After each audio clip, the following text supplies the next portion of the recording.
नमस्कार, मैं सुमित मिश्रा, सारथी of your life. आज हम बात करेंगे महाभारत के युद्ध के बाद, जब पांडव जीत गए और आप सब जानते हैं कि पांडवों ने धृतराष्ट्र को नहीं मारा था।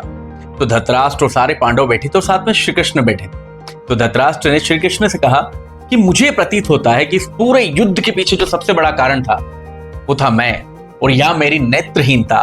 तो हे केशव, मुझे बताइए कि मैं नेत्रहीन हुआ तो हुआ क्यों?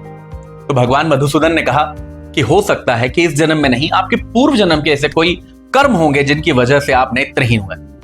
तो महाराज धृतराष्ट्र ने भगवान को कहा कि हे कृष्ण, मुझे बताइए कि मैंने ऐसा क्या करा था जिसकी वजह से मैं नेत्रहीन जन्म से ही रहा।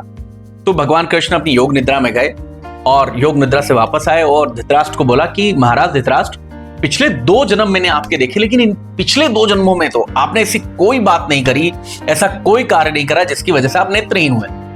तो महाराज धृतराष्ट्र की जिज्ञासा और बढ़ गई कि फिर तो मुझे जरूर बताइए कि मैंने ऐसा क्या कर दिया था। हे केशव, एक बार फिर योग निद्रा में जाइए और मुझे जरूर बताइए।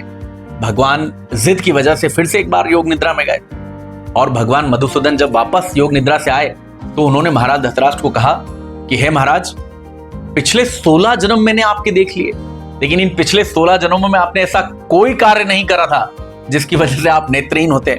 अब तो महाराज धृतराष्ट्र की जिज्ञासा और ज्यादा बढ़ गई। अब वो और ज्यादा जिज्ञासु हो गए और बहुत ज्यादा जिद करने लगे भगवान से कि प्रभु, मुझे बताइए कि ऐसा क्या करा था मैंने और ऐसा कब हुआ था।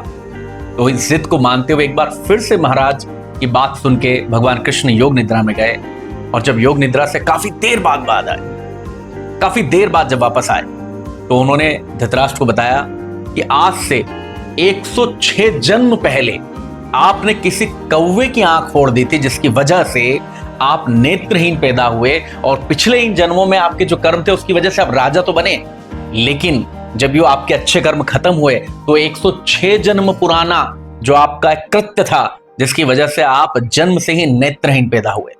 और वहीं पे भगवान केशव और भगवान कृष्ण ने कहा कि ये बात आपके लिए नहीं महाराज धृतराष्ट्र, इस दुनिया में हर व्यक्ति के लिए है कि यदि आप कर्म कर रहे हैं तो वो आपको कभी ना कभी उसका प्रतिफल देगा। वो अच्छा होगा तो भी, बुरा होगा तो भी, इस जन्म में, 10 जन्म में, 20 जन्म में या 106 जन्म बाद, लेकिन कर्म का प्रतिफल मिलना तो तय है।